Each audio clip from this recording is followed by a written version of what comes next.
Do you believe that is that going to be something you're teaching at the Peterson Academy? That primary thing that you just mentioned there? Definitely. Yeah. Because to me, I agree with you that I always wondered how at business schools across the world, how at colleges, how at universities, there was no class on proper character. It bemuses me that. Well, and there's no classes even on the relationship between character and economic progress. I read a great book once called The Wealth and Poverty of Nations. And it was a study of, it's a study of the role that honesty and trust plays in the generation of wealth. Japan's a really good example of that. Japan has like no natural resources. And it's an extremely wealthy country. Why? Well, it's a high trust society. No one steals. And envy is looked down upon, right? Ambition is fostered, and so is conscientious hard work, and maybe even to a fault in Japan. But it's a high trust society. In high trust societies, everybody can become rich, but it means that everybody has to conduct themselves ethically. And that is a precondition for anything approximating I hate to use the word sustainable, but an iterable capitalism, right? Because people, the leftist critics in particular, like to think of capitalism as a rapacious enterprise. But that's first of all, compared to what? Dynastic poverty, because that's generally the alternative. And it's not like that's not rapacious. And most enterprises that orient themselves too much to the short term fail. So it's important to teach people, we do this so badly, even the word capitalism isn't one that should be used, because really what we're talking about is free exchange of goods and services. Who's opposed to that? You want to be able to have a different job? You want to have some choice? Do you want to actually be able to own the things you purchase? Do you want to be able to purchase things? Do you want to have a choice? Like, who says no to that? No one. But young people in particular aren't taught that, that's the capitalism that you're criticizing. The fact you get to own something and move your labor voluntarily from one place to another. You're going to oppose that, are you? In favor of what? Of top-down authoritarian planning, where everyone starves miserably. So, and a lot of that's been removed from the world since the wall fell, and people are much richer than they've ever been, and not in an entirely pathological manner.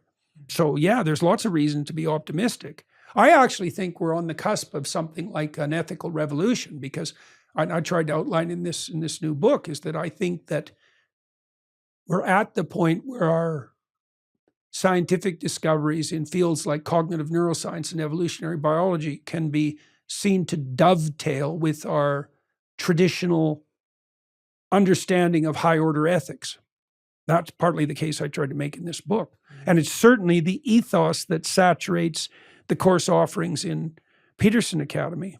We're trying to encourage people to take maximal responsibility, to have an adventurous life, to pursue an ethical pathway, to tell the truth, and to educate themselves broadly and aesthetically. And so far, it seems to be working. People are pleased with I'm so excited about this. I got to hand it to my daughter and her husband.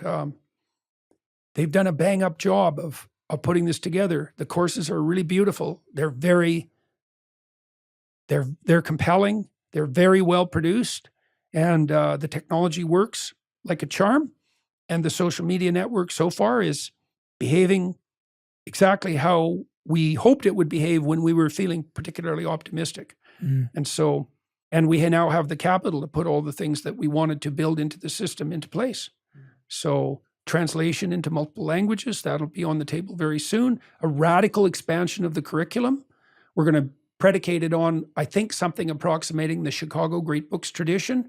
So we're imagining something like the selection of great books that would characterize a high quality education in the humanities, one course, something like a minimum of one course per great book. That's beautiful. I can't see any reason we can't do that. We have an excellent stable of professors. All of them want to continue working with us. I think that's true without exception so far. And I'm able to make contact with great lecturers all the time and to keep discovering them. That's beautiful.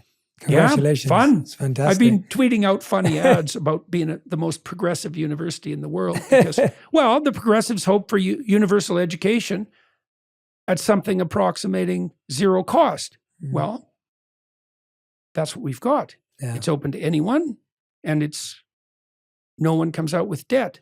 So that seems pretty progressive to me. Absolutely. So, and I'm very excited about the translation possibilities because AI systems are getting pretty good at that.